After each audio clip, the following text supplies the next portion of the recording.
Hoje, se o presidente falasse o que ele falou, eu incentivo a minha árbitra a entrar com uma ação judicial civil no desporto e criminal. Se tiver revista, me manda que eu autografo. Não tem tempo ruim. Não tenho vergonha nenhuma. E ali foi que o meu nome ganhou notoriedade. Arnaldo César Coelho com Galvão Bueno. E aí a menina do interior ganhou notoriedade no cenário nacional. Alô, nação pelejeira, tudo bem com você que acompanha o Peleja Entrevista? Está começando agora o nosso 5º episódio. Fala, Murilinho. Beleza, Brian? Tá tudo ótimo, tá tudo lindo. Tá legal, né, o programa. Tá legal, tô curtindo. Cada episódio melhor, a galera tem recebido bem, né, nos comentários. O último deu debate, o último episódio. Foi polêmico. Mas foi bom, a gente gosta de polêmica, né? Nem tanto. Nem tanto. Hoje estamos recebendo a Ana Paula Oliveira, ex-árbitra de futebol. E atualmente... Vou deixar ela mesmo. Ex-atleta de Kung Fu também. Vamos entender isso aqui. Multitalentos, atua em mais de 100 esportes. Eu vou deixar ela se apresentar. Tudo bem, Ana? Muito prazer ter você aqui com a gente. Olá, Brian. É um prazer imenso estar com vocês aqui, participando do Peleja. Não fui multi. Brinquei. Eu acho que quem é apaixonado por esporte experimenta vários esportes. Eu tive o prazer de experimentar alguns, como vôlei, hand, natação, corrida, né? Gostava da prova de 100 metros. Até hoje sou apaixonada pelos 100 metros nos Jogos Olímpicos. E finalizei a minha participação, vamos falar assim, com o Kung Fu, que é a minha paixão. Eu gosto de artes marciais, acompanho o MMA, enfim. Você chega a praticar ainda o Kung Fu? Murilo, você sabe que eu tentei voltar agora. Depois dos 40 é um pouco mais difícil. Aí cheguei a fazer capoeira, brinquei, joguei capoeira acho que 4 ou 5 meses. Tentei voltar pro Kung Fu lá no Rio, que eu estava morando no Rio. Mas quando eu voltei agora para São Paulo, mudou toda a minha vida. Então aqui eu ainda não consegui organizar os meus horários para voltar a praticar. Quem sabe? Vamos ver, tá lançado aí um desafio. E quando o Brian fala, quando o Brian fala ex-árbitra, a árbitra já contempla todas as áreas da arbitragem, né? A gente não precisa falar ex-bandeirinha, ex-árbitra principal. Na verdade, eu prefiro dizer assim, acho que essa coisa do não existe ex-médico, né? Existe ex-jornalista, ex-árbitro, a gente trabalha... Ex-jogador talvez porque não há uma formação de jogador no sentido de diploma. Mas árbitro de futebol a gente estuda, né? Você estuda aqui em São Paulo 2 anos para se formar em árbitro de futebol. E dentro da função árbitro de futebol você pode ser árbitro central, árbitro assistente e aí agora VAR... A VAR e assim vai, né? Então, no caso, seria árbitra de futebol. Eu digo que eu sei, assim, fui e sempre serei árbitra de futebol. E hoje presidente da Comissão de Arbitragem da Federação Paulista de Futebol. Perfeito, Foi anunciado no fim de 2019, né? Mas novembro de 2019. Você já entrou ali ou você entrou em 2020? Entrei em 2019. 2019 mesmo. Em novembro de 2019 já entrei no processo em andamento para a temporada que iria se iniciar em janeiro de 2020. Um belo desafio, diga-se de passagem. Aliás, agradecer a Federação Paulista, né? Pela liberação, muito obrigado. E também pela ponte. É sempre bem legal os papos com a Federação Paulista quando a gente tem. O Luiz tá aqui com a gente também, aqui por trás das câmeras. Vamos passar uns recadinhos, Brian, antes de começar primeiramente, mesmo? Ana, então, árbitra, tá? Não, imagina, Brian, não se preocupa, porque assim, todos Cartão falam... amarelo já, cartão amarelo. Não, todos falam ex-árbitro e ex-jogador e é perfeitamente compreensivo. Porque assim como um jogador que a carreira inteira ele é atleta, mas ele não tem o certificado, né, o diploma, árbitro de futebol nós passamos por uma formação, que inclusive tem o peso de um lato sensu. Posso dizer que, falando da Federação Paulista de Futebol, você se formar em São Paulo é como se você tivesse feito uma pós-graduação. É puxado. Né? A carga horária nossa se equipara a uma pós-graduação. Interessante. É puxado. Hora dos recadinhos. Você começa, Murilão, ou eu começo? Boa. Não, eu vou começar apontando pra você que o Brian tá usando a camisa Off 3 do Avaí, que lançou faz pouquíssimo tempo, algumas semanas. A gente tava com a da Chape semana passada? Não, a do Grêmio. Do Grêmio. Da retrasada era da Chape, agora a do Avaí. Ela é bem bonita, ela tem uns detalhes, linda. Uma padronagem. Belíssima. Não dá pra bonita, ver, eu bonita. acho. Talvez aqui tem uns detalhezinhos pretos. Camisa linda. Isso tem no site da Umbro, tá, pessoal? A Umbro, ela apoia os nossos episódios do Peleja Entrevista. No umbro.com.br tem essa camisa, tem outras camisas de clubes. Tem essa, tem a do Grêmio, tem a da Chape. Tem camisas de Umbro Lifestyle, Umbro Collections, como essas que eu uso de vez em quando, que vocês me perguntam, também tem no site da Umbro.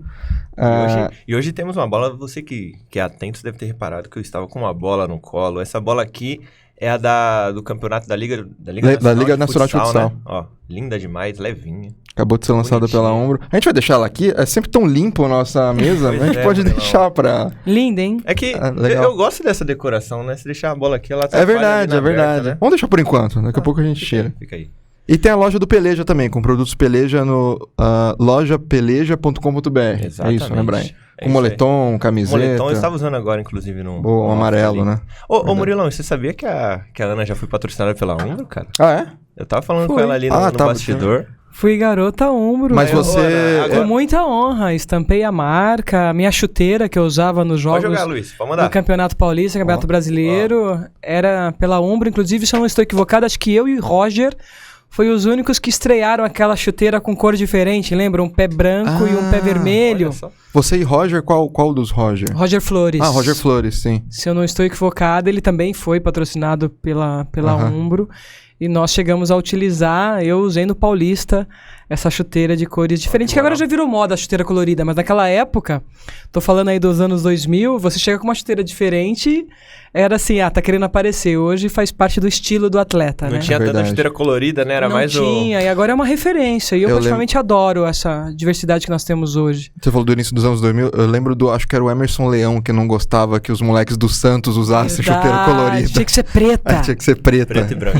E Armando Marques, que foi o profissional que me lançou na arbitragem nacional, queridíssimo Armando Marques, também não gostava. Ele falava que tinha que ser preto. Eu falava pra ele, mas Armando, sou menina, tem que ter algo diferente. Enfim, ele falava assim, não, Ana, prioriza a chuteira preta. Mas ele falou assim, não, se você continuar bandeirando bem, não tem problema você usar algo diferente.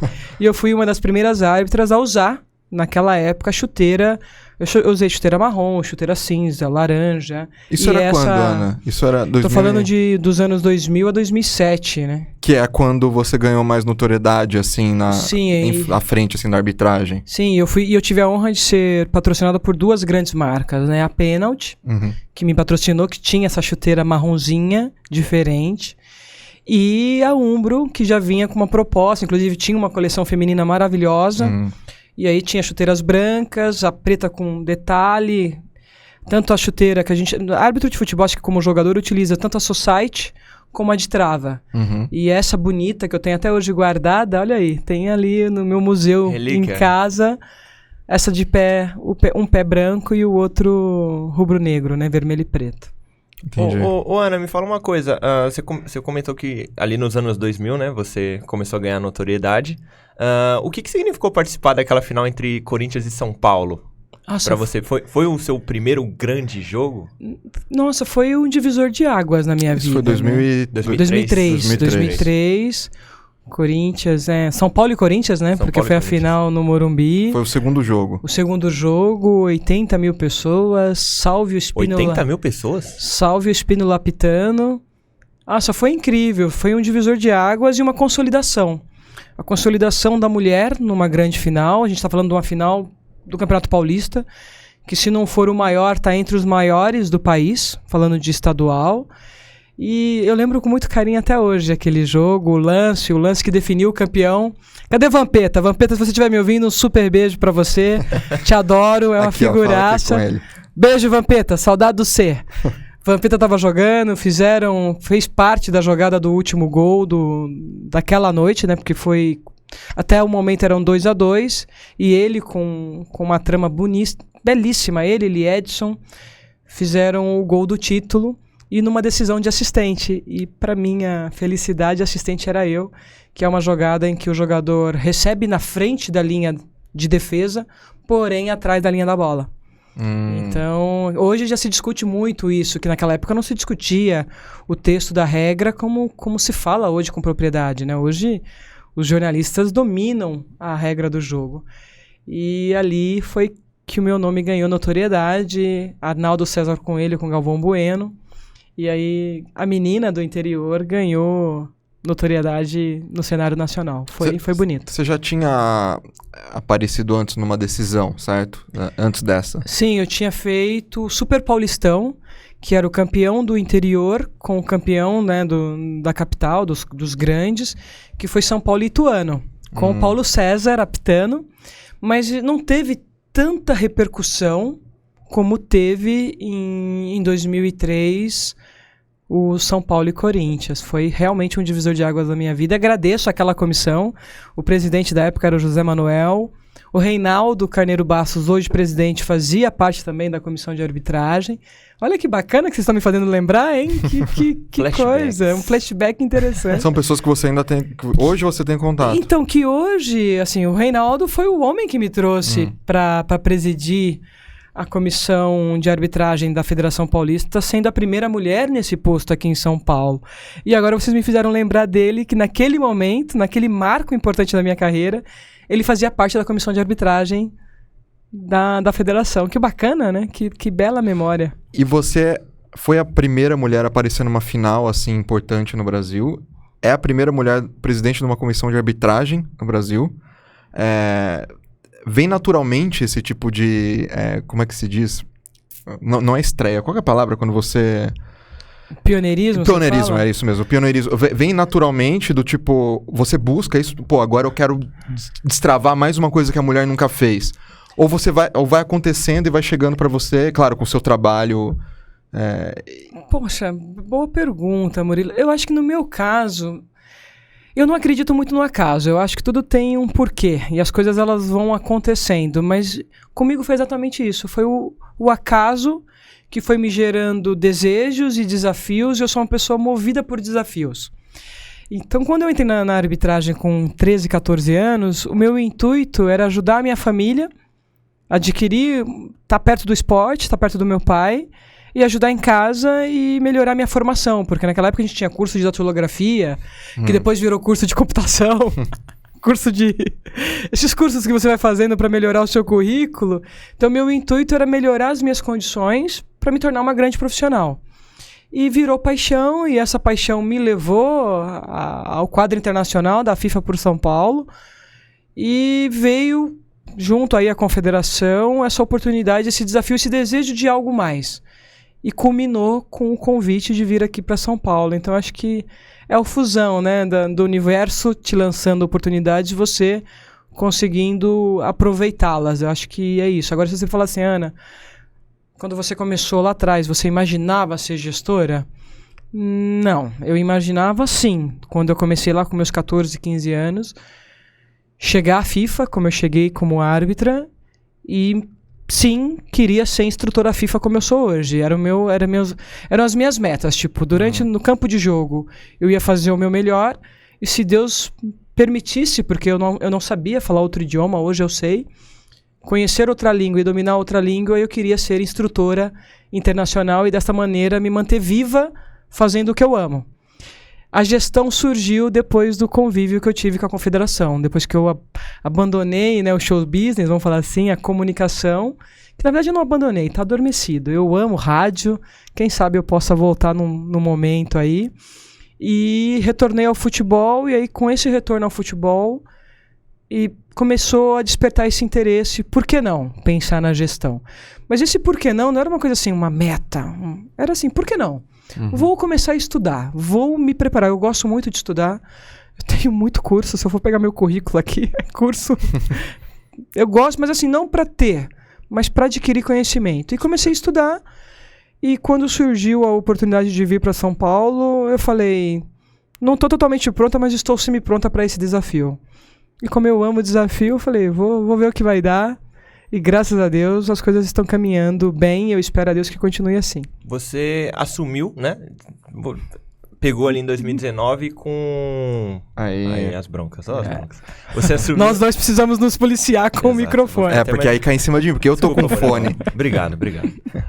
Você assumiu ali em 2019 e em 2018 teve aquela confusão, né? No Campeonato Paulista, na final, Palmeiras e Corinthians, né? Com a questão do VAR e tal.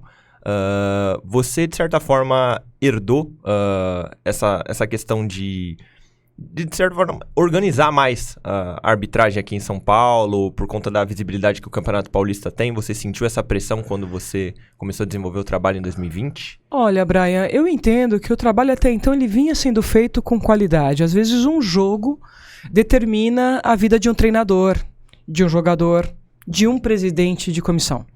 E eu sei que eu estou na mesma situação daquele gestor que estava naquele fatídico jogo, né, naquele momento da competição. Eu acho que quando eu assumi o desafio, eu vim mais com o pensamento não de lidar com a pressão, mas de oxigenar o departamento, de trazer tecnologia, de trazer inovação, de trazer o conhecimento que eu tinha adquirido com a Confederação Brasileira de Futebol, com a Conmebol, com a FIFA, o que eu poderia trazer para essa máquina que é o futebol de São Paulo, que é a Federação Paulista. Então eu acho que quando eu não cheguei muito com esse peso da pressão, mas com a missão assim, eu preciso oxigenar, eu preciso voltar a ter um grupo motivado, eu preciso ver esse plantel de instrutores que realmente é um grupo extraordinário. Eu tenho o privilégio de trabalhar com Silvia Regina, com Roberto Perassi. Que é a outra mulher que eu me lembro, assim, com na minha adolescência, apitando e tal. É a Silvia Regina e você, as duas mulheres lá. Nós começamos juntas ali, né? Ela um pouco antes, mas no momento que a gente ganhou notoriedade, vivemos juntas esse momento. Com Carlos Nogueira, com Márcio Verri Brandão, com a Tatiane Sacilotti, que tinha acabado de deixar o campo de jogo para vir, né, para a estrutura. Aí eu falei, poxa, eu tenho o privilégio de estar com um grupo de pessoas extraordinárias. O que está acontecendo? E aí a ideia foi exatamente oxigenar e motivar e, juntamente com isso, trabalhar também a motivação com os árbitros. Não tenho dúvida que São Paulo possui um plantel espetacular. Não vou dizer que é o melhor, porque eu admiro vários árbitros de outros estados, mas sem dúvidas estamos entre os melhores. Estamos entre os melhores porque temos recurso, porque temos investimento, porque temos uma equipe que trabalha de forma exaustiva para aprimorar esses profissionais e pela dedicação desses profissionais, que quando você vê no campo de jogo são diferentes. Mas eles estavam desmotivados, porque quando algo assim acontece, com a magnitude que aconteceu, ela impacta em cadeia. Ela impacta desde o profissional que estava no jogo, como toda a estrutura. Mexe com todo mundo. Vocês estão falando de qual episódio específico? Foi no final? Palmeiras e Corinthians. Que demorou o VAR. Na verdade, não teve VAR naquele jogo, né? Aquele jogo foi a partir dali que houve um pleito, uma solicitação para ter o VAR. Pelo que eu me lembro vagamente, eu estava na confederação nesse momento, era uma grande final, era um lance de penal ou não penal, em que o quarto árbitro deu a sua opinião, porque isso faz parte do procedimento, inclusive da regra do jogo, ele pode opinar, e ali levou uma demora para decidir se manteria ou não o penal. Foi quase 10 minutos. Eu não lembro, porque eu não estava nem no Brasil, pra vocês terem noção, eu estava na Copa América, no Chile, quando esta grande final aconteceu, e eu fiquei sabendo das informações ali. E a partir dali, as equipes começaram a pleitear o VAR no Campeonato Paulista. E isso foi em 2018, em 2019 foi o primeiro ano do VAR em São Paulo. E como nós vínhamos também com essa experiência do VAR, já vivenciado pelos treinamentos da Confederação, pelo que a FIFA já orientava, então assim, acabou que eu era o perfil certo, no momento certo, para a necessidade da instituição naquele momento, e com a coragem de um presidente, né, chamado Reinaldo Carneiro Basso, que já me conhecia, ele me conhece desde os meus 18 anos, porque eu fui da Federação Paulista, eu entrei na Federação com 18 anos, e já sabe do meu histórico, da minha trajetória, e sentiu confiança de apostar em uma mulher para essa missão. Então, assim, eu acho que foi uma série de fatores que culminaram para minha vinda, e esse desejo que eu tenho de desafios. E assim, não tenho preguiça, eu gosto de trabalhar, eu amo o que eu faço, então pra mim, assim, dizem que quando você ama o que faz não é trabalho, né? Pelo contrário, é prazer, acho que vocês se divertem fazendo o que vocês fazem. Sim. E o meu caso é exatamente isso, eu digo que eu não tenho um trabalho, eu tenho um emprego que eu amo fazer e o meu desafio é ajudar pessoas. Eu digo que se eu conseguir fazer, junto com a minha equipe, um trabalho sólido, regular, pautado em indicadores de transparência, eu estou ajudando o árbitro. a fazer o que ele ama fazer, que é apitar. Porque, gente, vocês não têm noção da satisfação que é ser árbitro de futebol, estar numa grande final, fazer esta final que eu fiz em 2003, e quando você chega no vestiário, que você olha e você recebe o telefonema como eu recebi do meu pai, que me emociona, porque meu pai era contra e demorou 5 anos para reconhecer que a filha tinha talento. Seu pai era contra você ser árbitro? Ele me levou pra arbitragem enquanto eu tava com ele. Quando eu quis andar sozinha pro profissional, ele não me apoiou. E naquele jogo, quando eu cheguei no vestiário, ele me ligou, falando que ele tinha orgulho de ver a filha dele tomar a decisão que tomou naquela final. Assim, eu acho que se compara a um jogador que faz o gol do título, sabe? É uma pena que a gente é ensinado a não comemorar, né? A árbitro é mais introspectivo, comedido, né? É mais comedido. Até na hora de receber a medalha numa final, né? Recebe, nós somos mais reservados, porque a gente está vinculado à autoridade, mas o sentimento interno que se explode, eu acho que pode se equiparar, sem dúvida, a sensação de fazer o gol do título quando você sai pra galera gritando, entendeu? Eu acho que o árbitro, acredito eu, vou lembrar a final agora, as 2 grandes finais que nós tivemos conosco, né, já junto com a equipe, que foi 2020 o Luiz Flávio, que apitou aquele penal, lembra? O pênalti nos minutos finais, com uma propriedade linda. Eu em casa me emocionei, falei, cara, ele deve estar se sentindo assim, que espetáculo, no último minuto eu marcar um pênalti com essa magnitude. E o Klaus, que fez, né, a final deste ano de 2001, da maneira 2021, né? 2021, da maneira com que ele apitou. Eu tô falando os últimos 2 jogos finalíssimos, né? Da maneira com que ele apitou, ele passeou, né? Ele fez uma arbitragem de ponta a ponta espetacular. Eu acredito que, assim, ali na hora de receber a memória, eles foram reservados, mas sem dúvida no vestiário, com seus entes queridos, vibraram muito. No vestiário tinha champanhe pra estourar, a porta fechada. Eu acho que, uma ideia boa, Brian, começar aí, pedir à equipe da federação para que nas próximas finais de campeonato, por favor, levar aí, Luiz, a ideia. Uma champanhe para os árbitros comemorarem ali. Deixa um baldinho com champanhe ali. Adorei, porque eu acho que a gente precisa comemorar mais, porque nós somos tão cobrados. E nós somos humanos e sentimos as emoções que um atleta sente. Putz, eu ia perguntar exatamente isso. A gente já vai falar da sua carreira, né? A gente começou em 2003 ali, na final, né? A falar, mas eu só quis dar esse salto até hoje em dia. Porque o que significa você ser presidente da comissão? Significa que você é chefe de vários árbitros, certo? Sou mais uma colaboradora com um posto de liderança, vai. Tá, mas você é quem coordena. Sim, certo? sim. Em termos de escala ao sorteio. Nós certo? Trabalhamos com indicação agora, que acho que foi uma grande conquista que nós voltamos a ter. E aí eu quero fazer um agradecimento especial aos clubes de São Paulo, a todos os clubes da Série A, que votaram pró audiência pública, porque isso é uma lei federal. O Estatuto do Torcedor, que diz, né, que ela pode ser ou sorteio ou audiência pública. Aqui em São Paulo foi feito um plebiscito no ano de 2019, logo na minha chegada, quando eu estava chegando, sobre o comando do Ednilson Corona, que é um parceiro, que foi presidente da comissão. Com ele, os clubes aprovaram a audiência pública. E, para mim, cada vez mais mostra que foi uma decisão acertada, porque aí você como comissão, você pode escolher o melhor árbitro com o melhor perfil para o melhor jogo. Então você coloca o profissional de acordo com o perfil e a necessidade do jogo, porque, Murilo, é isso, né? Eu não sou igual a você não é igual a mim, mas a gente pode ter as mesmas habilidades, as mesmas capacidades, mas maneira diferente de agir. E às vezes para um jogo vai precisar de um profissional mais ponderado e talvez num jogo eu vou precisar de um profissional um pouco mais enérgico. Tudo bem que isso a gente ensina, essas nuances, mas quando a gente fala de um grande jogo, é um grande jogo. Ali está sendo jogado a vida da equipe A, a vida da equipe B e a vida da terceira equipe, que é a equipe de arbitragem. Sim. Então, a audiência pública foi uma conquista e a comissão hoje ela indica os profissionais de acordo com performance. Hoje a gente tem um parâmetro de indicadores de acordo com performance, de acordo com a capacidade física, de acordo com a capacidade psicológica, fisiológica e também com a questão comportamental e perfil do árbitro, né? Aí você fala, Ana, fator personalidade interfere? Lógico.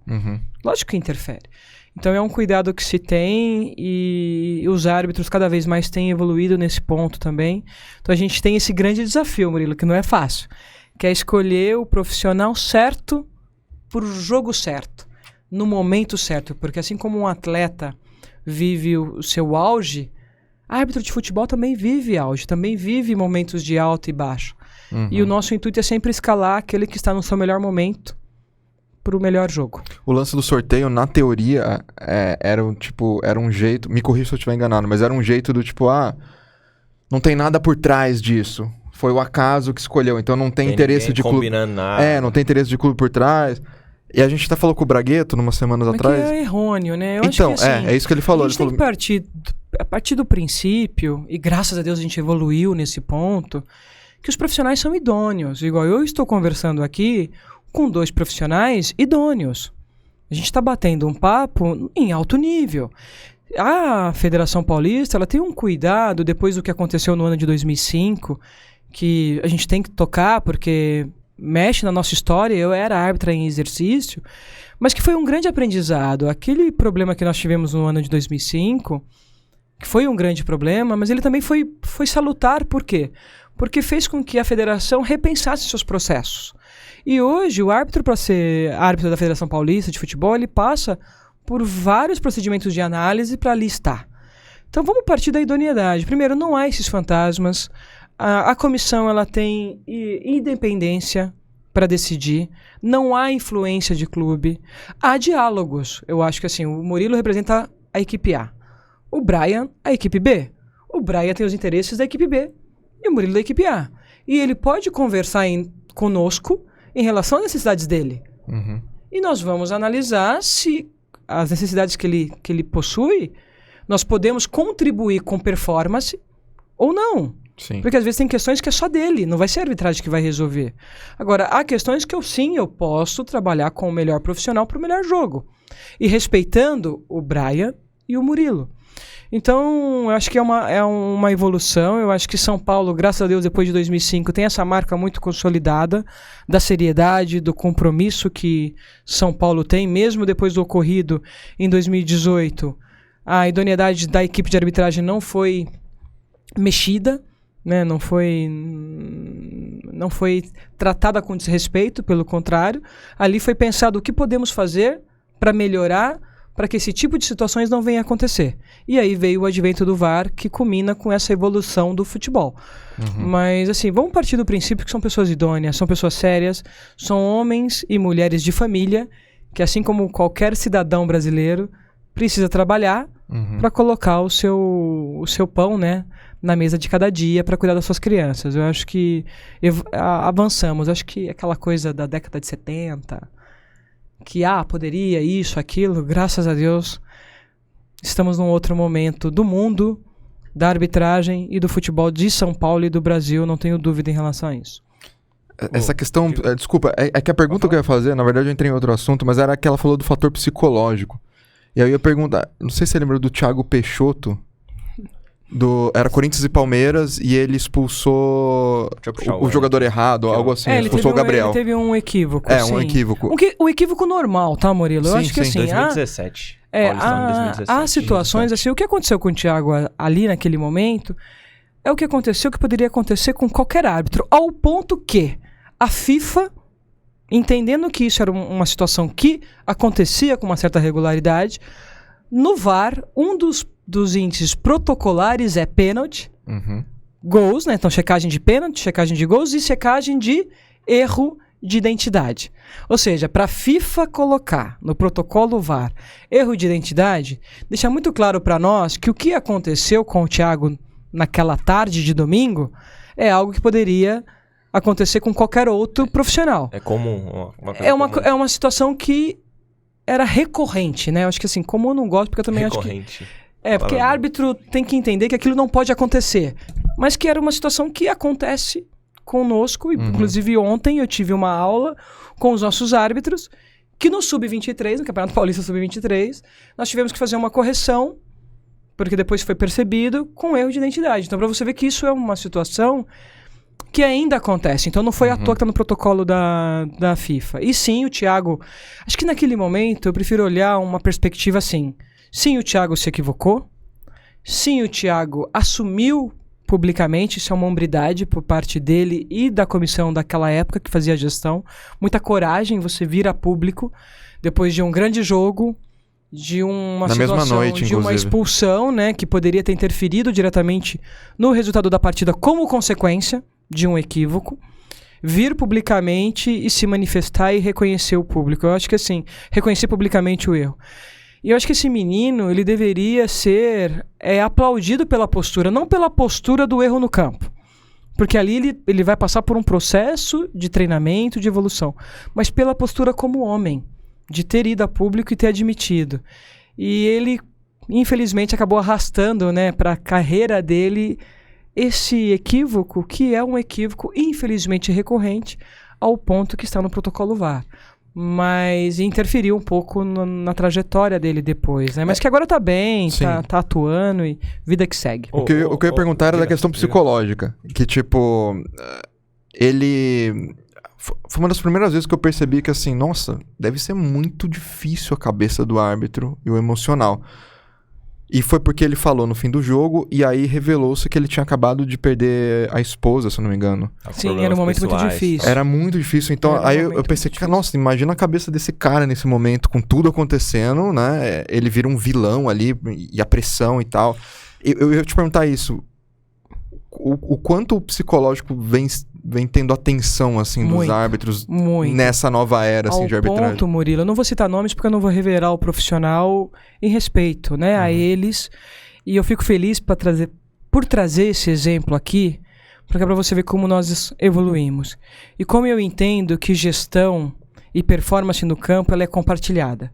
Nós que estamos atrás, porque eu já estive no campo, temos que fazer um trabalho muito sério, com muito tato, para não expor quem vai estar no campo. Porque o Thiago, passando por um momento delicado, será que ele deveria ter sido designado para aquele jogo? É uma pergunta que eu faço de acordo com a gestão de hoje. Sim. Porque hoje eu tinha um profissional, nós começamos a Copa Paulista, que é a nossa principal competição do segundo semestre, no sentido de ser times da primeira divisão que estão aí preparando os seus elencos, e é uma competição que eu também utilizo para analisar árbitros e quais são os profissionais que eu quero manter no Paulistão 2022 e quais são os profissionais que a gente pode lançar no Paulistão 2022. Quando eu digo Paulistão 2022, entende-se A1, A2 e A3, né? Porque eu vejo tudo como um núcleo único. E tinha um profissional que a gente vem acompanhando, nós gostamos muito do trabalho dele, da seriedade dele, e ele estava na primeira rodada do campeonato. E a esposa grávida de 5 meses, que era um sonho deles, né, já há algum tempo, para ter bebê. E, infelizmente, por uma questão de saúde, tiveram que antecipar, né, o parto. E ele estava designado exatamente nessa semana que estava incerto. Se iria, se não iria. E ele entrou em contato. E aí ele conversou comigo. E eu falei para ele, fique em paz. Vá cuidar da sua família. Vá ficar com a sua esposa. Vá cuidar da Antonella, né? Vou falar o nome da bebê aí. Que tá chegando e vai chegar com muita saúde. Graças a Deus tá gordinha, já tá ganhando peso. E fique em paz, fica tranquilo. Não se preocupa. Não é você deixar uma escala que vai anular a sua trajetória. Pelo contrário. Se você precisar do acompanhamento psicológico, se a sua esposa precisar do acompanhamento psicológico, a nossa estrutura está à sua disposição. Nós justificamos para os clubes o porquê que ele não poderia ir para aquele jogo, porque algo acontece do dia para a noite, a gente não controla. Há situações que são superior a nosso controle.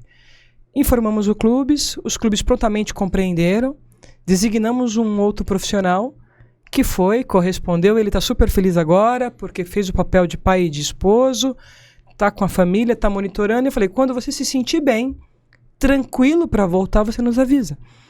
Então, avançamos. Eu acho que hoje a gente tem que olhar a necessidade da competição, a necessidade da comissão, mas também qual é a necessidade do profissional. O que ele precisa? Será que naquele momento ele precisava de um jogo ou ele precisava desse afago, desse cuidado humano? Então eu procuro muito. Dizem que eu sou muito dura, né? Alguns aí... Enfim, ser líder não é fácil, porque você vive na berlinda, pro bem ou pro mal. Mas, assim, eu digo que todo líder tem que sim ser firme, tem que sim ser duro, tem que ter uma linha de trabalho séria e aberta, mas também tem que ter coração. Tem que ser humano e tem que saber entender o chamado de um colaborador que te respeita, que te admira, que tem um compromisso com você de falar assim, olha, por favor. E ele me deu ainda autonomia. Se você precisar, eu vou. Eu vou cumprir a minha designação. Eu falei, não, fique em paz. Fique com a sua família. Então a gente também tem que ter essa maturidade como gestor de entender o momento. Que eu acredito que o que eu estou relatando aqui não seja diferente no clube de futebol com um jogador. Que pode vir a ser uma estrela e de repente naquele jogo ele não está bem para jogar. Sim. E não vai ser designado para o jogo. Só estou dando aqui um exemplo. Sim. Então, usando um exemplo do Thiago, então a gente tem cuidado muito disso. A gente tem dado uma atenção maior. Porque somos humanos, né? E vivemos momentos. Hoje a gente está bem, amanhã a gente não sabe. Com a questão do Covid, tivemos muitas perdas. Muitas perdas e perdas muito próximas. E eu espero que algo bom que a gente possa tirar dessa pandemia é que possamos olhar um pouco mais para o outro, né? Que possamos ter um pouco mais de empatia com o outro. Seja ele um conhecido ou um desconhecido. E aí a psicologia ela é fundamental. E acho que foi uma das áreas que mais cresceu nesses 2 últimos anos, né? Ana, o Murilo comentou essa questão do Thiago, né? Você tá falando que agora a gestão, ela dá mais atenção, né, pra essa questão isso eu tô dando uma visão minha, tá? Sim, eu não sei o que foi discutido pra aquele jogo, pra aquele momento, pra aquela escala, tá bem? Eu não estava ali pra entender. Sim. Não, mas a gente hoje, né... Na frente, Brian, por favor. Geral, eu vou passar o programa. Eu e você vamos receber cartão amarelo toda hora. Você tá bem. Já tá com amarelo. Eu já tô pendurado aqui. Mais ainda a advertência verbal aqui. Aí, sua voz. Mas hoje a gente discute mais essa questão da empatia, do cuidado. Tem essa questão do Thiago. Tem as redes sociais, né? Que o pessoal tá ali acompanhando no Twitter, Instagram, Facebook, tudo. Se um árbitro erra, já vira trending topics do Twitter e etc. A gente trabalha muito isso. É uma pressão muito grande. Às vezes até o pessoal vai atrás de família, rapidinho. É um clique e você sabe quem é o cara. Aí você tem uma camisa de um time, de uma vez num churrasco que vestiu, aí... Já era. Tá tudo desenhado ali. Eu queria saber de você, com relação àquele episódio do jogo entre Botafogo e Figueirense. Que é um dos jogos dos Os botafoguenses vão voltar a me atacar daqui a pouco, né? Olha aí, um abraço pro Pedro Neiva. Ainda bem que o programa não é ao vivo, né? Porque senão já ia começar. Mas assim, já ia virar trending topics. Abraço a nação botafoguense, eu tenho um carinho, um respeito muito grande, mas sim vivi esse fatídico jogo no ano de 2007. Eu queria só fazer uma pergunta antes de você responder. Se tivesse esse apelo que você diz hoje, né? Esse cuidado, você teve depois desse jogo? Ou você acha que, tipo, você não teve apoio? E o que foi? Antes, o que foi esse jogo? Pra quem não que é muito novo e não lembra. Brian, eu acho que são épocas diferentes, são mentalidades diferentes, 14 anos atrás? Nós estamos falando de 2007. Se você me perguntar, eu tive suporte psicológico? Não tive. Eu fui atacada e massacrada? Sim, eu fui atacada e massacrada. Tanto imprensa quanto dirigentes. Sim, e não foi por uma semana, não foi por um mês. Eu fui massacrada durante 6 meses. Eu falo porque eu vivenciei isso na prática, no meu dia a dia. Mas eu entendo que eram momentos diferentes, né? Eu ainda fazia parte de um pequeno grupo de mulheres que estava atuando. Tive a honra de ir para um jogo importante, então para aquele jogo eu tinha a confiança da comissão. Foram 2 lances extremamente dificílimos, em que eu entendo que houve acerto, o outro é um lance extremamente ajustado, que sim, pode ter tido equívoco ou não, porque foi um lance extremamente difícil. Eu revejo as imagens, não dá... Talvez com o VAR agora passando a linha, provavelmente eu realmente posso ter me equivocado, ou não dá para afirmar. Aliás, tem acho que o Dodô falou um tempo atrás, a Ana chegou a me confessar que errou, a falar que errou, né? Não, na verdade não é que errou, é que o lance foi muito difícil. Então, quando é um lance muito difícil ajustado, no momento do jogo, eu só decidi porque tinha convicção do acerto. E depois, com uma maturidade, a gente vai analisar um lance, eu acho que sim. Se os botafoguenses falassem, Ana, um lance, analisando um lance, eu tive cuidado de rever esse jogo recentemente, eu acho que é um lance sim. Ah, você chegou a rever recentemente? Sim, porque como a gente tá trabalhando análise, performance, enfim, eu fui pesquisar a jogada. Então eu acho que um lance com o uso do VAR, eu acho que sim, o VAR teria me ajudado. E o outro lance, como era um lance de interpretação, de fato manteria a decisão de campo. Olha que interessante. Na época, o presidente da comissão de arbitragem da CBF, inclusive, falou algo bem parecido, Falou, a Ana acertou. O segundo lance é tipo... É isso. O primeiro sim foi um erro, acho que ele falou, mas o segundo é mais interpretativo. E eu concordo com ele. Eu acho que a decisão que ele tomou, e é um profissional que eu respeito e tenho um carinho muito grande, que é o senhor Edson, foi correto. Mas naquele momento, assim, como lidar, né? Igual hoje, um profissional, se ele está designado, então ele estava no jogo na quarta e tinha um jogo no final de semana. Hoje, eu teria a chance de ter ido para o jogo no domingo. E ficaria claro que aquele lance da quarta foi um lance ajustado, milimétrico. Meio que ia apagar, né? Não digo que ia apagar, porque... apagar talvez não, mas ia apagar, não, dar uma amenizada. Mas ia mostrar que, assim, eu não deixei de ser competente por causa daquela noite.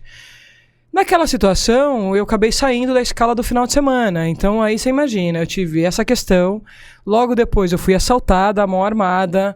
Aí não fui pra escala do final de semana. Aí você me pergunta, eu tive apoio psicológico? Não. O único apoio que eu tive foi da minha família. E assim, o meu irmão sendo insultado no trabalho. A minha mãe, que trabalha em escola, ela é servente de escola, né, até hoje. Se Deus quiser, o ano que vem ela se aposenta, né, mamãe? Um beijo aí pra dona Lu. Alô, dona Lu. Te amo demais. Minha mãe, só que a minha mãe é nordestinona, então os alunos vinham fazer graça com ela na escola, ela, ó, peraí. Jeitão Lu de ser, né? Mas sua família tava no Rio? Minha mãe tava em São Paulo, não, eu sou de São Paulo. Mas você falou que o seu irmão recebia no trabalho? Não, no trabalho, porque ele trabalhava numa empresa, numa multinacional de veículo, e tem profissionais de todo o Brasil. Ah, entendi. Então, ele quase brigou no trabalho, a minha irmã na escola, a minha mãe no trabalho, no ambiente de trabalho dela. Então, pra você ver que naquela época a gente nem tinha as redes sociais, como isso impacta diretamente num profissional. E foi um ano pra mim realmente muito difícil por tudo que aconteceu. E eu não tive suporte ali. E que bom que hoje os nossos árbitros têm suporte. Eu acho que isso é um avanço da arbitragem, é um avanço do futebol, é um avanço do segmento, essa função tão importante que é a psicologia esportiva. Só para quem não sabe que jogo é esse. Murilo, é uma semifinal de campeonato. É uma semifinal de Copa do Brasil. Era o jogo de volta. Jogo de volta no Rio, né? Botafogo e Figueirense. Maracanã, 75 mil pessoas. O Botafogo precisava fazer 3 gols. 3 gols de diferença. O jogo foi 3-1, né? E teve 2 gols anulados. E nos 2 lances você tava, né? Foram os 2 lances comigo. Dos quais um eu acertei, é interpretativo, e o outro é um lance extremamente ajustado, difícil, que sim, talvez com o VAR me ajudaria hoje. E depois disso, o que acontece na sua cabeça? Você falou do assalto que você sofreu, você falou da sua família. E dali pra frente você foi perdendo a vontade de estar ali dentro? Não, pelo contrário. Se você me perguntar, Ana, hoje, eu vou apitar dia 5 de dezembro um jogo. Eu voltei a treinar porque eu ganhei peso, né? Ganhei quase 12 quilos da minha época de atleta. Diz o meu preparador físico que eu vou recuperar, né? Que eu volto aí, se eu não voltar pro peso que eu tinha, eu vou chegar perto, não sei. Vocês podem me chamar em dezembro para fazer um podcast pra gente poder eu dizer aqui que sim ou que não. Eu amo apitar, amo bandeirar, me divirto fazendo isso, porque pra mim sempre foi um divertimento. Sempre foi uma alegria estar no campo de jogo, eu desfrutava a cada momento, assim como muitos têm aquele peso, eu digo que não sei se é dom, não sei. Eu me divertia com responsabilidade no campo de jogo, amava o que eu fazia e não deixei de amar isso. Hoje eu canalizo isso para ajudar outros árbitros a realizar o que eu realizei. Eu me sinto realizada. Mulher, eu fiz todos os clássicos possíveis em São Paulo e no Brasil. Fiz Copa Libertadores, fiz uma Olimpíada, só não fui para uma Copa do Mundo porque não era para ser, porque cheguei a compor uma lista. Tive um erro como qualquer profissional da minha área teria. Então, não perdi o desejo, mas eu acho que assim, naquele momento, não sei se era um desejo meu de permanência ou se naquele momento não tinham condições que eu permanecesse, porque a gente tem que entender os dois lados. E era uma grande equipe, enfim. Então, não, eu nunca perdi o desejo de voltar. Pelo contrário, tanto que eu tentei, até agradeço a Federação Paulista, porque no ano de 2008 eu volto a atuar faço semifinal do Paulistão, eu tenho uma fênix que eu carrego no meu corpo em homenagem a essa semifinal, porque depois de tudo que eu vivi, eu voltar pro Campeonato Paulista, que é a minha casa, e chegar numa semifinal, é como se você lavasse a alma, tipo, eu realmente sei fazer isso, eu não tô aqui por acaso, né? Então foi muito importante para mim.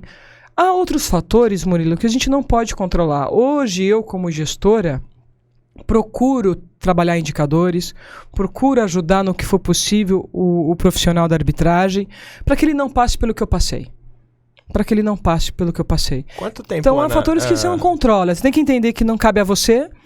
E, desculpa, Brian, mas trabalhar um ponto de maturidade que é a aceitação.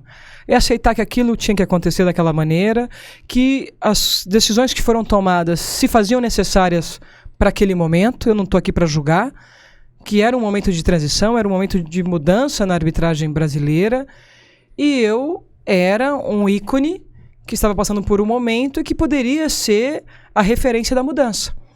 Então, assim, eu prefiro aceitar dessa maneira e trabalhar hoje para que profissionais não passem pelo que eu passei.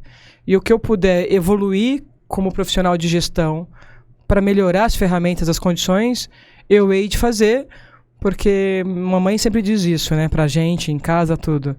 Você tem que ser melhor. Se te fizeram uma coisa, você tem que ser melhor. Você tem que devolver de uma melhor maneira e não da maneira com que fizeram com você.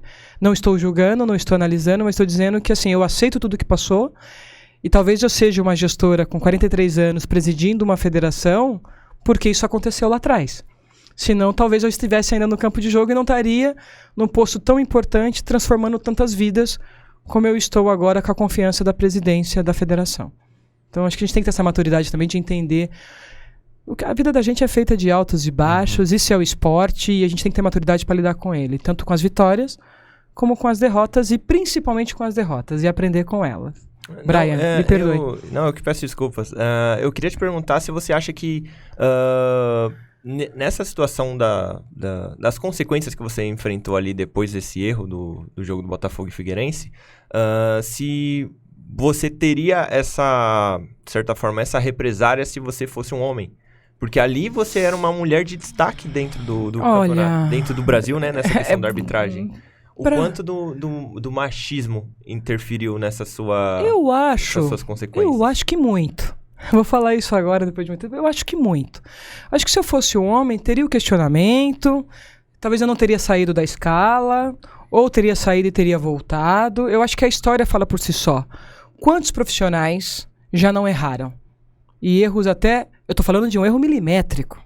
Erros até piores, grosseiros, e seguiram suas carreiras e devem seguir por merecimento, porque todo profissional tem direito a se superar.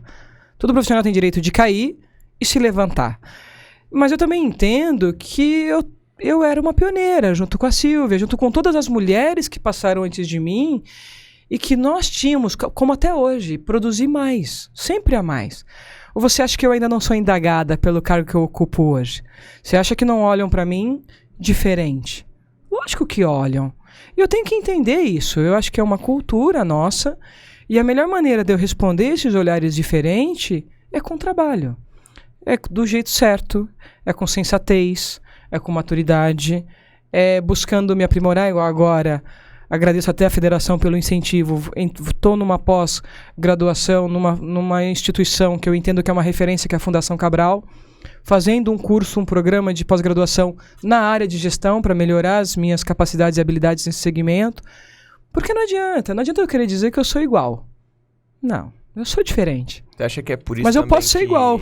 Por isso também que não tem, desde você e da Silvia mesmo, não tem tantas mulheres dentro do futebol brasileiro em destaque por conta disso? Eu acho, Brian, que evoluímos, né? Eu tenho que parabenizar a Sérgio Correia, parabenizar Reinaldo aqui, Coronel Marinho, parabenizar Armando Marques, parabenizar Leonardo Gaciba, porque hoje, se nós estamos vendo um número de mulheres com qualidade, com competência, sendo designadas na Série A do Campeonato Brasileiro, Série B, Série C, Série D, é porque homens evoluídos deram oportunidade não para o gênero, mas para o profissional.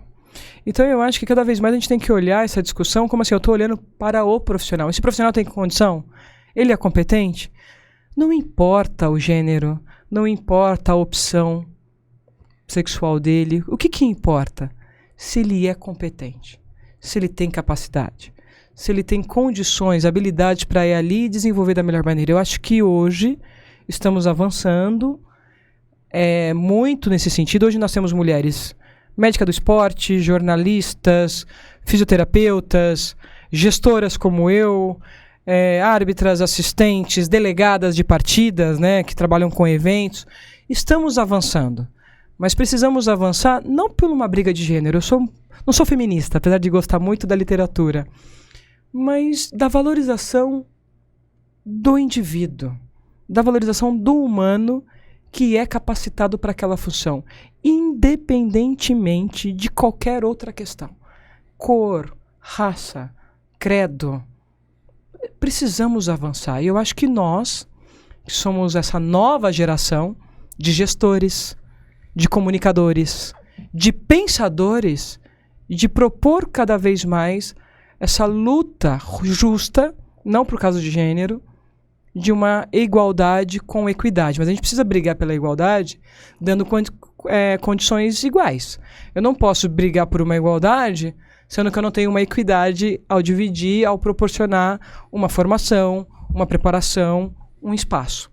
Então, acho que sim, naquela época, sim, passou por isso. Mas eu acho que hoje, graças a Deus, estamos evoluindo. Hoje a gente já viu meninas que se equivocaram em lances milimétricos como eu e seguiram nas escalas, seguiram seguindo o seu trabalho. E quando eu vi isso, eu falei, que legal. É uma evolução já. Avançamos, a mentalidade mudou. E a gente agora tem um grande desafio, é manter essa mentalidade do que está para frente e não do que está e retroceder no futuro, entendeu? Então é um desafio. Quantos anos você tinha nessa época, Ana? É um bebê, 29. Nossa, e aí você...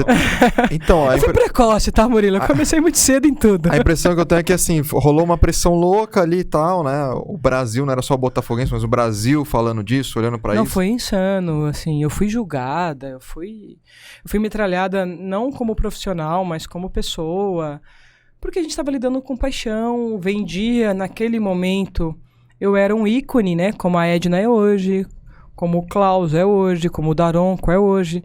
São ícones da arbitragem brasileira, né? E eu era um ícone. Eu era notícia. Uhum. Então, também tudo tem seu ônus e o bônus. Eu acho que cada vez mais aí a psicologia retoma. Temos que preparar os atletas, preparar a arbitragem para todos os momentos. Para os bons e para os maus, porque eles vão acontecer. Ô, Ana, você comentou que você foi perseguida, de certa forma, 6 meses. Como é que foi isso?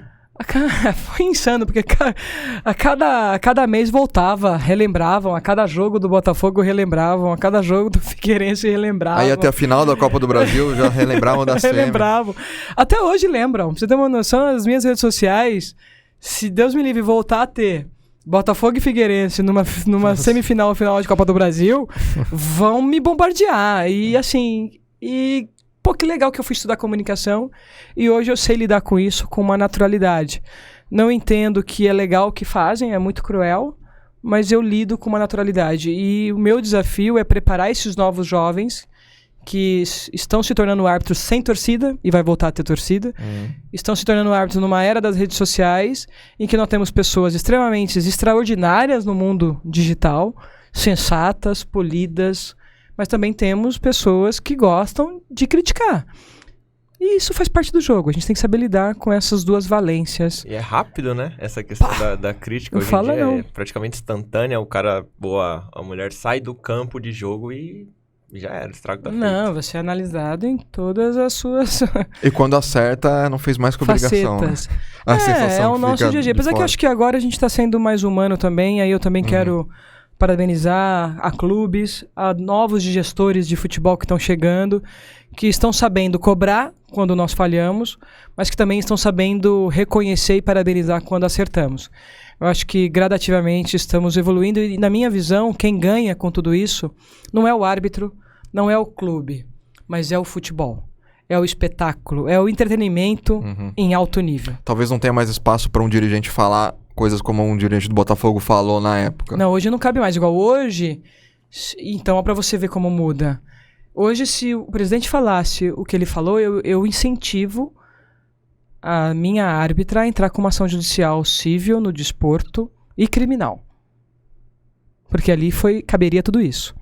Naquela época, não existia apoio para você falar assim, olha, vai, faça, é um direito seu. Não existia isso. Olha o que a gente tá falando. Não existia. Pelo contrário, né? Tipo, errou, tem que pagar e se mesmo. eu ali fizesse uma ação, talvez eu nem estaria aqui hoje. Não sei o que seria o meu futuro. Então, graças a Deus, até nesse ponto nós evoluímos. Igual hoje é inadmissível um profissional agredir um árbitro e esse árbitro não fazer um boletim de ocorrência contra esse agressor. Hoje é inadmissível um profissional fazer um assédio moral, como foi, e não responder por isso. Hoje não dá mais. Pelo contrário. E aí tem que parabenizar, inclusive Juliano Bozano, que hoje está na Escola Nacional de Arbitragem, que foi advogado, que defendeu muitos árbitros, inclusive em relação a isso, a ofensas, a insultos que foram feitos ao homem, não ao profissional, e com causas ganhas. Ou seja, não dá mais. Então, eu vivi uma era totalmente diferente, que eu sempre brinco, né, quando eu converso com as pessoas. Ainda bem que eu tive essas vivências, porque hoje eu consigo lidar melhor com todas as problemáticas que me surgem no meu dia a dia da minha função. Ana, você comentou dessa questão das torcidas, eu fiquei com uma dúvida aqui. Como é que você lidava com o xingamento de torcida ali na beira do campo? Tipo, árbitro de futebol, normalmente homem, a gente sabe muito bem o que falam. Mas você é burro, que não sei o que, não sei o que. Uma mulher... São outros xingamentos. Os xingamentos são totalmente são mais diferentes. Pesados. São totalmente diferentes. Como é que você, de certa forma, se blindava ali? Brian, eu vou falar uma coisa pra você. Eu sou uma pessoa extremamente concentrada, focada. Desculpa te cortar. Eu lembro dos jogos, às vezes a câmera focalizava em você e estava assim, ó. Eu falava, cara... Extremamente. Ao ponto que os meus amigos, assim... Eu sou muito séria, sou muito fechada, mas os meus amigos que me conhecem desde pequena, eu só adoro uma resenha, adoro tirar uma, brinco de imitação, e assim eles falavam, Ana, quando você tá no jogo é outra mulher, é outra pessoa. E por que eu quero dizer isso? É um nível de concentração tão alto, e eu estava tão feliz por estar ali, que os insultos que vinham da arquibancada eram secundários. Não me feriam em hipótese nenhuma. O que me incomodava, o insulto que vem do banco, de um jogador, de um treinador, e aí você tem que colocar A regra me permite tomar ações em relação a isso. E uma coisa que, assim, é inadmissível, que aconteceu comigo num determinado momento, eu jantando com a família, e um torcedor... Eu acho assim, você pode até ir conversar comigo. Oi, boa noite, Ana. Porque a gente, né? Naquela época eu era uma pessoa pública. Hoje menos. Olha, eu vi o seu jogo, eu não gostei da sua atuação. Tudo bem, num diálogo. Ainda é sobre o Botafogo isso? Não, era isso, outra assim, coisa. Situações, sim, né? Sim. Mas assim, e agora o problema é ele te insultar num restaurante, no frente da sua família. Eu falei, olha, me perdoe. Lá na arquibancada, você pagou o seu ingresso, você foi assistir o seu jogo, você tem o direito de extravasar. Não concordo com a maneira, mas você tem o direito. Aqui não. Aqui não, eu estou com a minha família, então eu vou pedir educadamente que você respeite o meu espaço. Agora, se você insistir, eu vou ter que solicitar para que os seguranças tomem as devidas providências. Então, eu sempre fui muito centrada nessas ações. Sempre. Nunca desrespeitei, nunca faltei com respeito. Sempre fui firme. Então, esse tom de voz que você está vendo que às vezes assusta. Sempre fui assim, desde pequena, desde pivetinha, vamos falar assim, brincando na rua. Então, eu acho que isso é importante. E a arbitragem, ela te consolida mais desta maneira. Mas, durante o jogo... Eu entendo que ali você tá extravasando. Agora, eu, na torcida, assistindo um jogo, eu insulto o árbitro. Não, eu posso até falar de uma situação. Como eu gosto de outras modalidades, vou no tênis, vou assistir basquete, enfim. Mas eu brinco que eu sou pentelha no sentido assim, como a gente conhece muita regra, a gente pentelha na regra, mas eu não ofendo. É uma brincadeira super saudável que eu ensino pra minha gatinha de 3 anos, que é a Ana Laura. Você pode brincar, você pode cobrar, mas o saber cobrar faz toda a diferença. a maneira como. Mas agora no jogo, e assim, se você me perguntar, Ana, você prefere estádio vazio ou estádio lotado? 80 mil te elogiando, te insultando, eu prefiro os 80 mil. Olha que louco. Eu sinto falta da energia da galera. E deve ser a resposta da maioria dos árbitros. Ah, com certeza. Muito mais legal a energia. Senão isso não seria árbitro, né? Isso te motiva, isso te deixa ligado, entendeu? É mágico. Estádio com 80 mil hoje em dia é difícil de ter, né? Inclusive. Eu tive privilégio. Peguei Maracanã, peguei Fonte Nova, né? Peguei Morumbi, Pacaembu. Pegou Moisés Lucarelli? Moisés Lucarelli. Você ficou ali perto do Alambrado? Você sabe que Moisés Lucarelli eu peguei o Moisés lotado num sub-20. Vou te explicar por quê. No Derbinho. Porque como eu sou da região, eu sou de Sumaré. Na verdade, assim, eu sou paulistana, nascida aqui, e fui criada lá no interior. Né? Que a gente brinca na roça, no pé vermelho.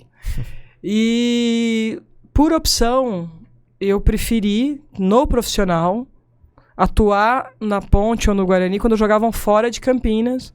E de preferência não no Derbinho em Campinas.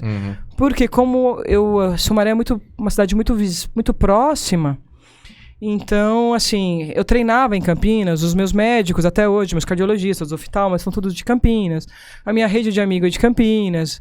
Eu fiz PUC, eu sou filha da PUC, né? Eu sou PUC Campinas. Então... Filha da PUC. Eu sou filha da PUC, vamos fazer um trocadilho. Eu sou filha da PUC Campinas, então, assim... Campinas, eu amo Campinas, né? É a cidade que eu adotei. Então, eu tive o privilégio, sim, de fazer Ponte. Eu fiz o privilégio de fazer Guarani, sempre jogando fora. O derby, nunca quis fazer. Uma vez a comissão me consultou, porque eu falei, eu sou daqui. Imagina a minha mãe, amanhã não consegue pegar o ônibus, se Deus me livre eu errar. Sim. Porque quando a gente tá numa profissão como essa que envolve paixão, você precisa cuidar dos seus, né? Você precisa cuidar das pessoas que você ama. E as pessoas são cruéis. Sim. E expõem quem você ama, né? Então eu nunca quis, assim, eu tive esse cuidado com os meus. E acho que não errei. E eu tenho um carinho muito grande pela Ponte, pelo Guarani. Eu torço para que as equipes deem certo, porque Campinas merece. É uma cidade maravilhosa. E o Paulistão ganha com isso também, né? O Paulistão ganha com isso. E assim... Sou suspeito, eu sou apaixonado por Campinas, não vou ficar aqui falando. Vou falar do time de vôlei, vou falar no... Já me cortam muito pra não falar tanto da Ponte. Eu recebo muitas Você é Ponte Pretano. Eu sou. Assim. Gosto de ir eu moro do lado, eu moro entre o Moisés... Eu moro ali no Proença, né? Sim. Entre o Moisés e o Brinco de Ouro. Sei. Então... Tem um pastel ali. Pô, dia é muito gostosa ali a região, né? Murilo, e eu conheço a diretoria da Ponte, a diretoria do Guarani. As pessoas me respeitam, respeitam o meu trabalho. E assim, eu tô livre, eu tô de bobeira. Aí eu ligo e falo, pessoal, posso ir assistir um jogo? Que legal. Aí eu vou. Cada dia a gente se encontra ali, então. Não, eu gosto, assim, eu gosto. Eu tenho um carinho muito grande pela nossa cidade, a cidade que eu adotei, vamos falar assim, que é Campinas. Só campineiros aqui. Ô, Ana, eu sou de coração, mas sou. Eu também, eu não sou nascido em Campinas, mas eu cresci lá. Eu cresci, então, assim, sou suspeito. Os meus amigos, então um abraço aos meus amigos, às minhas amigas, a galera de Campinas, a PUC, fui muito feliz ali, enfim... Gosto demais da região. Ana, você teve uma parte da sua carreira profissional bem midiática, mas não no esporte, né? No show business, Tive. Televisão. Como que foi essa transição? Em que momento, assim? Cara, foi natural, porque eu já estava estudando comunicação e jornalismo. Alguns professores perceberam pelo meu timbre de voz, enfim... A parte da comunicação boa, assim. Que tinha comunicação, que tinha uma empatia, porque às vezes você não enxerga isso em você, né? Um outro profissional que olha e fala, olha, eu acho que você leva jeito. Inclusive, o nosso produtor pegou e falou assim, vou falar isso aqui, você viu no grupo, falou assim, pô, ela tem uma voz acolhedora, parece a voz do Waze. Do Waze? Foi o Pedro Brienza e o Pacheco que falaram lá no Boa, já é uma maneira aí de eu ter um pezinho pra trabalhar aí numa outra área. Gostei dessa. Mas, então, e assim, alguns professores chegaram a falar e assim, eu já sentia... Eu sempre enxerguei muito à frente, assim. Quando eu tinha 14 anos, eu já projetava o que eu queria, enfim. E aí eu já comecei a projetar o que seria a minha aposentadoria. E eu não queria aposentar muito velha, eu tinha uma meta que era encerrar minha carreira com no máximo 40 anos, porque eu queria chegar no auge da minha forma, acabou que eu encerrei com 31. Então, assim, eu já estava me preparando para o pós. E aí veio a comunicação, acabou que eu comecei a participar de alguns programas de TV, os diretores passaram a gostar de mim, tinha essa empatia natural, que não era, assim... Isso que vocês estão vendo aqui é o que eu sou. Acho que o Luiz pode falar, é o que eu sou aqui, é o que eu sou lá na federação, eu não estou inventando nada. E aí, alguns passaram a gostar, então eu passei a ser muito convidada a participar de programas, a participar de competições. Aí eu tive a oportunidade de ir para a CNT, que foi o primeiro canal que me acolheu, a CBN Campinas, então um abraço à galera da CBN Campinas, um beijo no coração de cada um de vocês que me acolheram aí. Foi onde eu fiz o meu primeiro estágio ao vivo, errava demais, não tinha o tempo. O que era o Reinaldo Porto? Não tinha o time, não tinha o time, o Senna me ajudou muito de lá. Não tinha o time do rádio, até você acertar o tempo da locução. Olha, foi uma loucura. E só que tinha público, cara. As pessoas ouviam, é incrível. E aí, a partir daí, eu recebi, já estava na CNT, o pessoal da Record me ouviu no rádio, que já tinha amadurecido, eu fiquei na CBN 2 anos e meio, foi um ano bacana. E aí as coisas aconteceram naturalmente, sabe? Aí surgiram propostas, eu estava nessa questão de querer voltar, volto, não volto, todo esse away em cima do meu nome, tinha a questão da revista, que foi uma decisão que eu fiz consciente para ajudar minha família. Você foi capa da Playboy. Da Playboy, não tenho vergonha nenhuma dela, pelo contrário, foi 2007, fiz consciente, fiz porque tinha um propósito. Vocês me perguntarem, hoje você faria? Não. Hoje, se um dia eu for fazer, por pura vaidade. Naquela época eu fiz porque eu tinha um propósito, eu tinha mais de 10 anos de carreira. Imagina, eu comecei com 14 anos, se a gente for pegar o período do amador, estava praticamente com quase 30 e não tinha conseguido comprar casa para os meus pais. Veio uma grana boa. E não estava pensando em comprar a minha, ou seja, não tenho vergonha nenhuma de falar sobre isso, de tratar sobre isso. Sim. Se tiver revista, me manda que eu autografo, não tem tempo ruim. Não tenho vergonha nenhuma. Inclusive agradecer ao pessoal da Abril, agradecer ao J.R. Duran, que foi um querido, eu tive a honra de ser fotografada por ele. Acho que o ensaio ficou bonito por causa dele, porque ele era bom. Ele deixa à vontade, eu só fui um instrumento ali pra foto. Ele fotógrafo incrível. E aí teve a questão da revista, que também te impulsiona, né? Te coloca nesse meio do show business. E foi isso. E aí, assim, fui investir, aí estudei muito, investi na pós-graduação, emplaquei o início de um mestrado, fui viajar para fora do país, aí eu fui conhecer como era o futebol na França, como era o futebol na Itália, como era o futebol em Portugal. Fui ver futebol na América do Sul, então fui pro Chile, que era o lugar que eu admirava. Fui assistir o futebol uruguaio, porque eu queria entender. Você nunca parou, né? Para comentar. Basicamente. Não, fiz um curso na Roma, na Federação Italiana de treinadora de futebol de base até 18 anos, porque eu queria ser uma boa comentarista. Eu não queria comentar sobre um treinador sem ter fundamentação. Já era mulher. Árbitra, eu falando de um ex-jogador, ou falando de um jogador, ou de um treinador, eu precisava ter uma fundamentação mínima. Então aí eu fui estudar, comecei a ganhar respeito, vivi um período na Record, que aí participei da Fazenda, fui pra Record como comentarista. Eu falei, você fez de tudo, não parou, até a Fazenda. Fiz, e tudo numa boa. A Fazenda assim. Foi em que ano? Fazenda foi um ano difícil porque eu fiz mais por causa do meu pai, né? Meu pai que queria, eu atendi um pedido dele. Foi em 2009, né? E meu pai não me viu, infelizmente. Era uma coisa que ele queria, porque quando saiu, meu pai adorava. Tudo que você imaginar de piada, Mazzaropi. Se eu começar a falar aqui, não vou fazer propaganda de todos, mas o Golias, Escolinha do Professor Raimundo, A Praça é Nossa. Tudo que vocês puderem imaginar de humor, de comédia, ele adorava. E quando saiu A Fazenda, que foi o primeiro reality show voltado para personalidades, alguma coisa assim, ele queria que eu fosse no primeiro. Aí eu falei, papai, eu não tenho esse perfil, não é pra mim, não vai dar certo, eu sou muito verdadeira, sou muito autêntica, não vai dar certo. Ele, lógico que vai, por isso que vai dar certo. Ele falava assim, por isso que vai dar certo. Porque você vai fugir de uma regra, porque todo mundo se preocupa com... E você não. E aí eu recusei a primeira proposta... E aí a segunda ele voltou de novo, falei assim, pai, me sondaram novamente. Ele falou assim, não, agora você vai. Isso pra primeira edição ainda? Me soldaram pra primeira e me soldaram pra segunda. Pra segunda, entendi. Aí ele falou assim, não, faz, ele já tinha tido AVC, já tava debilitado. Ele falou assim, faz por mim, eu quero te ver. Aí eu falei, putz, aí negociei, aceitei, e infelizmente o dia que eu entrei na fazenda foi dia 13 de novembro de 2009, se eu não estou equivocada. Meu pai entrou em coma com a segunda situação de AVC, e aí já no processo já de cirurgia, enfim, e nunca mais voltou. Você estava dentro da casa? Meu pai, ele hospitalizou, eu ia entrar acho que no domingo, se eu não estou equivocada, ele hospitalizou no sábado. Nossa. E aí eu conversei com a minha mãe, eu tinha direito de recusar, assim, existia uma cláusula que eu poderia, num caso extraordinário, não ir. Só que como eu tinha feito um contrato pensando no futuro, né? Aí minha mãe falou assim, não, se você tá indo pensando no futuro, não era isso que seu pai iria querer, e eu como sua mãe sei que você vai voltar na primeira semana. Olha que louco.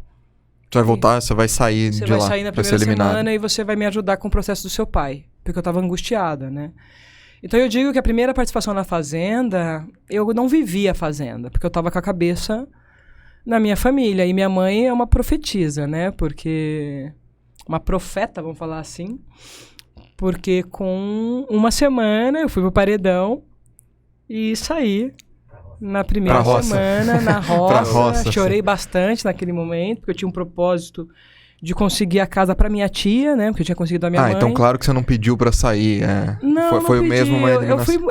Eu fui profissional. Sim, sim. Mas eu não tava bem, e eu também não correspondi, tá tudo certo. Como eu falo, eu aceito muito bem essas coisas. E aí, tive uma história linda com a Record. Foi muito bacana o período, conheci pessoas incríveis como o Savoia. Adoro o Savoia, assim...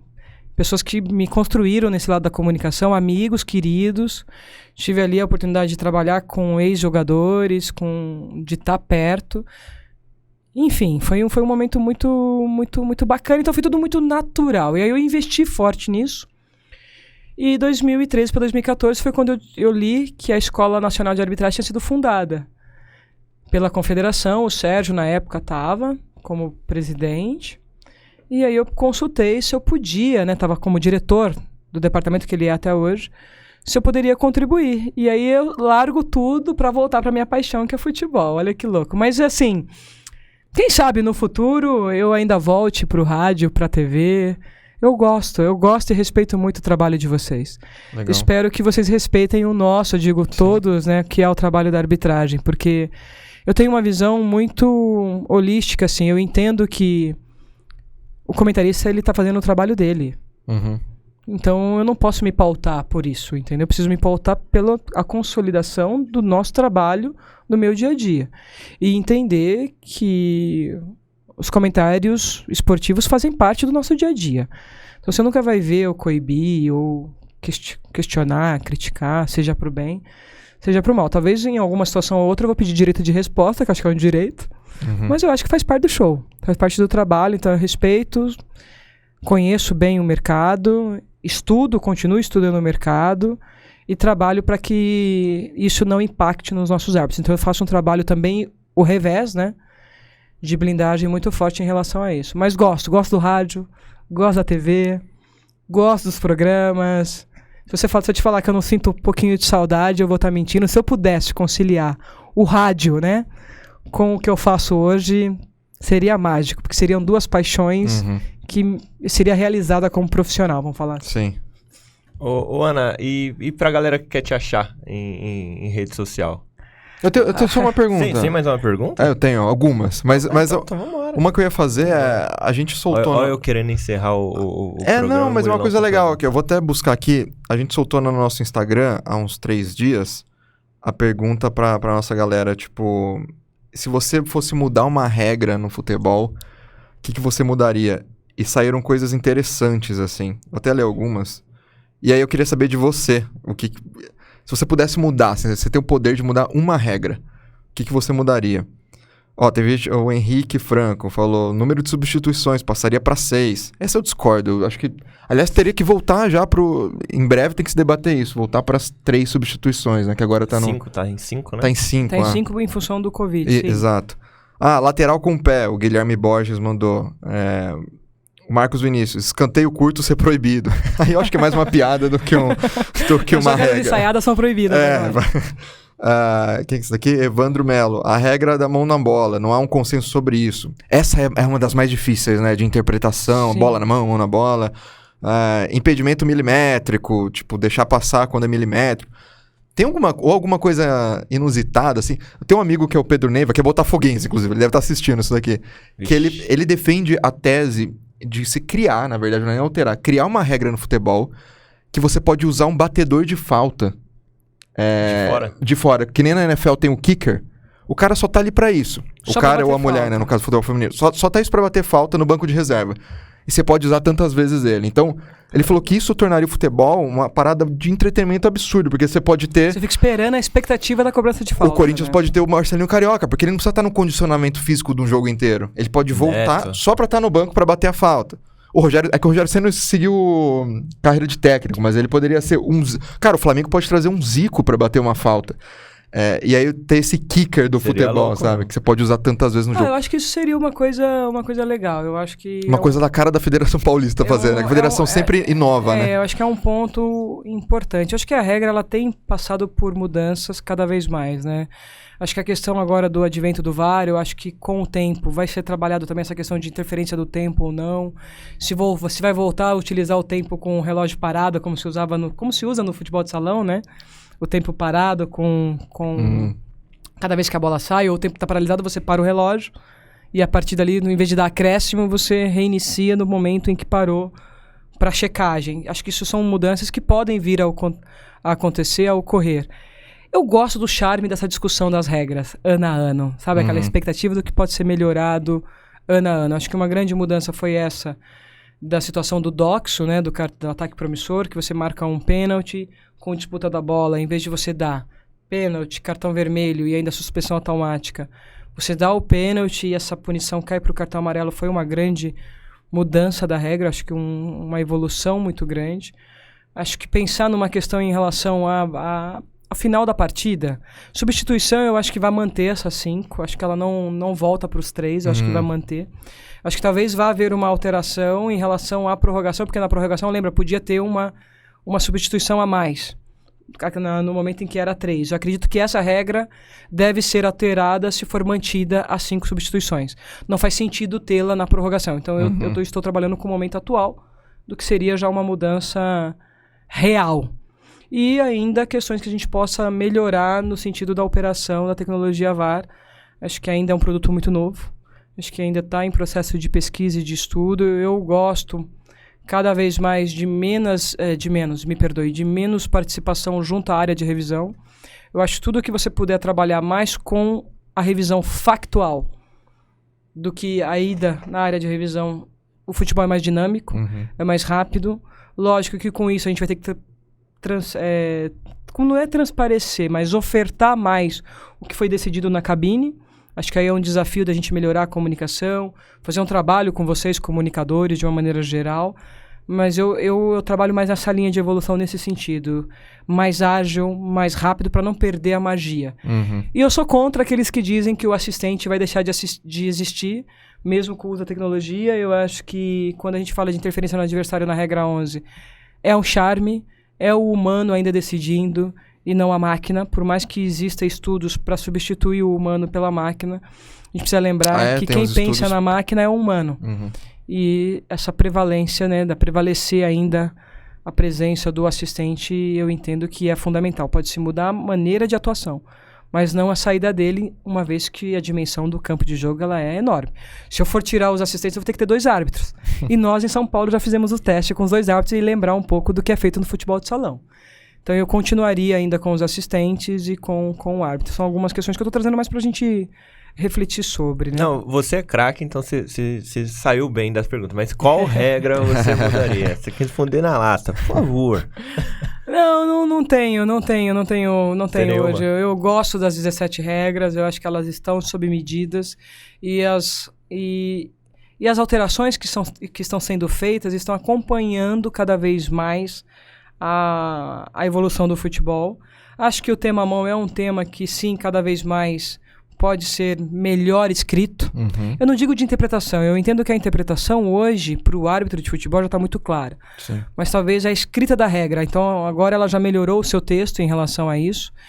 E a repetição, eu acho que cada vez mais que a gente repetir em treinamentos como deve ser e permitir a vocês comunicadores que conheçam as orientações que são dadas, mais claro fica algo que é dúvida. E eu acho assim, a gente precisa dessas questões que não vou dizer que são polêmicas, mas que são charmosas para gerar discussão. Para a gente não perder essa magia que é a discussão, né? Seja na mesa de bar, seja com a família, seja numa mesa redonda. Senão vai ficar muito chato, né? O futebol não tem que ser chato, ele tem que ser mágico como ele é. É entretenimento, né? É entreter. Eu gostei dessa ideia do cobrador de falta. Foi bem. Leva lá pra Foi federação. Bem, essa é uma dica que eu vou levar. Eu brinquei, mas a Federação Paulista, na história, fez alguns testes, que até o spray, se eu não me engano, do árbitro, um dos primeiros torneios do mundo, ou o primeiro, foi o Paulistão e tal. A gente segue com ele até hoje. A questão dos 2 árbitros, nós já inovamos. Exato. A questão do VAR, fomos a primeira a utilizar o VAR remoto, né, que é dentro de uma central. Fomos nós que saímos com isso. Agora, nosso desafio para 2022 já tá falando para vocês aí o que a gente já está trabalhando, é ter uma melhor agilidade, uma melhor resposta e uma melhor comunicação VAR-campo para 2022 e quem sabe, junto com o Departamento de Comunicação, poder liberar para vocês quase em tempo real o bate-papo da cabine. Mas isso só com treinamento. A caixa preta. É um projeto. Não é caixa preta, vocês estão abertos o dia que quiserem ir lá assistir. Tô brincando. Não é, mas acho que é legal essa brincadeira, porque as pessoas têm esse tabu, né? Sim. As portas da federação, as portas do departamento de arbitragem tá aberta a qualquer um de vocês que queiram ir lá e eu quero ver esse lance polêmico, o que foi discutido. Não vejo problema nenhum de apresentar isso para vocês. E agora, como desafio para nós, eu tenho um material humano espetacular, que são os nossos árbitros, eu tenho uma equipe interna maravilhosa, o nosso desafio é melhorar as nossas capacidades, nossas habilidades, para que, quem sabe, em 2022 possamos ser mais ágeis, mais rápidos, mais assertivos, com uma excelente comunicação e liberar essa imagem para vocês em tempo real. Isso é um projeto. Vamos ver, quem sabe a gente consiga. Eu lembrei de uma regra que nem foi Federação Paulista, acho que foi no torneio Rio-São Paulo. Você vai lembrar disso porque era, eu acho que talvez na sua época, ali, 2003. 2002. Acho que é 2002. Dos cartões? Dos cartões, que... Você lembra disso? Que o azul? O critério... Não. O critério de desempate no mata-mata, tem jogo de ida e de volta. Era a quantidade de cartões. Se empatou os gols, era a quantidade de cartão. Não tinha pênalti, prorrogação. Se eu não me engano, era isso já. Sim. E aí teve um Palmeiras e São Paulo na semifinal... Na semifinal, se eu não me engano. Que foi definido por isso. E aí o São Paulo foi pra final, porque... E a cada cartão a torcida vibrava, assim, porque era o que ia desempatar. O cartão era tipo gol. Era tipo gol. Mas isso ainda segue como critério, mas depois de gols Exato, sofridos, tá lá de atrás. Gols feitos. Mas a quantidade de cartões e também de saque de esquina, o tiro de canto, ainda é contabilizado em algumas competições. Interessante, né? É muito interessante. Quando começa a empatar tudo, vai empatando. Aí você entra em cartões e tiro de canto. Sim. Olha que legal. Se eu fosse mudar tiro de canto pro. Se eu fosse mudar uma regra só pra responder, eu mudaria, nem a de arbitragem, mas é o gol fora de casa. Que eu acho que cada vez mais tá, tipo... Aí vai pra prorrogação, um gol na prorrogação vale mais. Acho que aí já tá igualado, sabe? Aí é regulamento. Aí é regulamento, não é arbitragem. Aí regulamento da competição é mais fácil. E aí não é regra. A regra a gente tem que esperar todo ano, anualmente, o encontro, né, da Board, que são aí, o pessoal brinca, os velhinhos da Board, né, que agora já não são mais velhinhos, porque também está passando por uma renovação. Que bom. Que é a associação que discute as regras do jogo, né, e nós podemos contribuir. E eu me sinto muito lisonjeada, e aí, se vocês me permitirem, eu quero agradecer algumas pessoas, de pertencer ao quadro da FIFA, de pertencer à Conmebol, de pertencer à Confederação Brasileira, e com muito orgulho estar liderando a comissão de arbitragem da Federação Paulista. Eu não poderia ter chegado aqui se não fosse com homens, porque já que a gente falou de machismo, né, que tivessem acreditado no meu trabalho. Então, um agradecimento especial ao Wilson Senemi, que é presidente da comissão de árbitros da Conmebol, que acreditou no meu trabalho, que me indicou para a FIFA como instrutora. Então, se hoje eu sigo nesse trabalho, eu devo muito a ele. Ao Sérgio Correia, que me aceitou de volta quando eu pedi para retomar como instrutora, e que me levou para a Confederação Brasileira de Futebol, e ali eu fiquei 5 anos, passando por todos os segmentos, ganhando experiência para estar onde eu estou hoje. E não posso deixar de agradecer, e faz parte da minha vida, né? Que é o Reinaldo Carneiro Bastos, que foi visionário quando fui árbitra e está sendo visionário agora ao confiar em mim essa missão que é estar na presidência da comissão. E um agradecimento especial a todos os árbitros, que são agentes importantes e fundamentais no nosso dia a dia. E aos clubes, assim, cada vez mais eu tenho procurado me aproximar dos clubes e não existe um produto futebol bem feito se não for com o diálogo entre todas as partes. Então, um agradecimento a esses, porque me ajudam no meu dia a dia e contribuem para o meu crescimento como pessoa e como profissional.